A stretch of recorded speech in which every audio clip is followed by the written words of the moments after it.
Hello students, welcome to career coaching centre famous for chemistry classes. तो आज की हमारी केमिस्ट्री क्लास का बहुत ही इंपॉर्टेंट टॉपिक है बच्चों, इंपॉर्टेंट फॉर्मूले of the chapter solution. Class 12 के बच्चों को पता होगा ये बहुत ही इंपॉर्टेंट चैप्टर है। अगर आप मेंस का एग्जाम देने जा रहे हैं, बोर्ड की तैयारी कर रहे हैं, अब आपके बोर्ड्स आने वाले, रिवाइज कर रहे हैं, तो ये फॉर्मूले आपके लिए बहुत ही हेल्पफुल होंगे और आप इन फॉर्मुलेस को रिवाइज करके बहुत अच्छी तैयारी कर सकते हैं अपने बोर्ड की, नीट की और जेईई मेंस की। तो अगर आपको वीडियो अच्छा लगे तो चैनल को सब्सक्राइब जरूर करिएगा। मोलैरिटी की बात करते हैं बच्चों। फर्स्ट फॉर्मूला, मोलैरिटी का फॉर्मूला होता है moles of solute upon volume of solution in litre.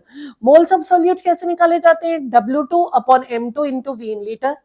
बच्चों हमारे हर फॉर्मूले में 2 क्या होगा? सॉल्यूट, और 1 क्या होगा? सॉल्वेंट।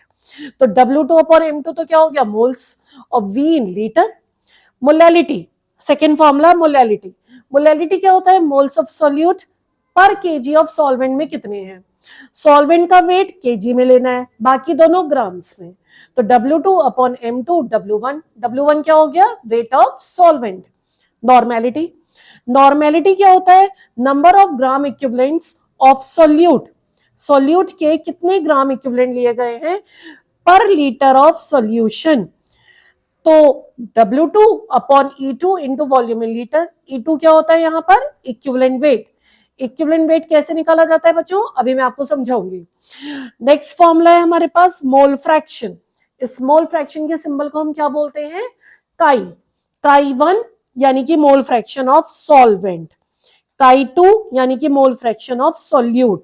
मोल फ्रैक्शन दोनों का अलग अलग निकाला जाता है। मोल फ्रैक्शन का क्या मीनिंग निकला? मोल्स का फ्रैक्शन।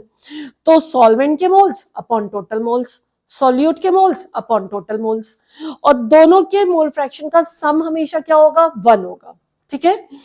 इक्विवेलेंट वेट क्या होता है? इक्विवेलेंट वेट निकालने का फॉर्मूला क्या होता है? अलग अलग फॉर्मूले होते हैं अलग अलग टाइप के कंपाउंड्स के लिए। जैसे आपने लिया है कोई एसिड, एसिड का इक्विवेलेंट वेट हमेशा क्या होगा? उसका मॉलिक्यूलर वेट डिवाइड बाय उसकी बेसिसिटी। ठीक है। जैसे सपोज आपने लिया HCl, HCl का इक्विवेलेंट वेट क्या होगा? उसका मॉलिक्यूलर वेट डिवाइड बाय उसकी बेसिसिटी। बेसिसिटी क्या होती है बच्चों? कितने रिप्लेसेबल हाइड्रोजन है, तो 1 से डिवाइड कर लो। H2SO4 का इक्विवेलेंट वेट निकालना है, तो उसका मॉलिक्यूलर वेट 98 डिवाइड बाय उसकी बेसिसिटी 2। ठीक है। अब हम बात करते हैं बेसिस की। बेसिस का इक्विवेलेंट वेट कैसे निकलेगा? उसका इक्विवेलेंट वेट होगा मॉलिक्यूलर वेट डिवाइड बाय उसकी एसिडिटी। अब एसिडिटी क्या होती है? एसिडिटी होती है कि उसमें कितने रिप्लेसेबल हाइड्रोक्सिल आयन है। जैसे आपने लिया NaOH, NaOH में कितने हाइड्रोक्सिल है? 1। तो कैसे निकलेगा equivalent weight? Molecular weight divide by 1। ठीक है। सपोज आपको कैल्शियम हाइड्रोक्साइड का इक्विवेलेंट वेट निकालना है, कैसे निकलेगा? मॉलिक्यूलर वेट डिवाइड बाय कितने हाइड्रोक्सिल है? 2। तो 2 से डिवाइड कर लो। ठीक है। आपने लिया है बच्चों सपोज कोई सॉल्ट, सॉल्ट का इक्विवेलेंट वेट कैसे निकलेगा? सॉल्ट में आप क्या करेंगे? उसके मॉलिक्यूलर वेट को डिवाइड कर देंगे पॉजिटिव चार्ज कितना है उससे। ठीक है। जैसे सपोज आपके पास है NaCl, NaCl में कितना पॉजिटिव चार्ज है? 1। तो आप मॉलिक्यूलर वेट लो इसका 58.5, उसे डिवाइड कर दो 1 से।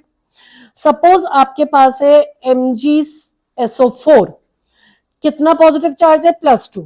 तो आप इसका मॉलिक्यूलर वेट जो भी आएगा वो कैलकुलेट करो, 2 से डिवाइड कर दो, तो क्या आ गया? Equivalent weight. ठीक है। तो इस तरीके से इक्विवेलेंट वेट्स कैलकुलेट किए जाते हैं।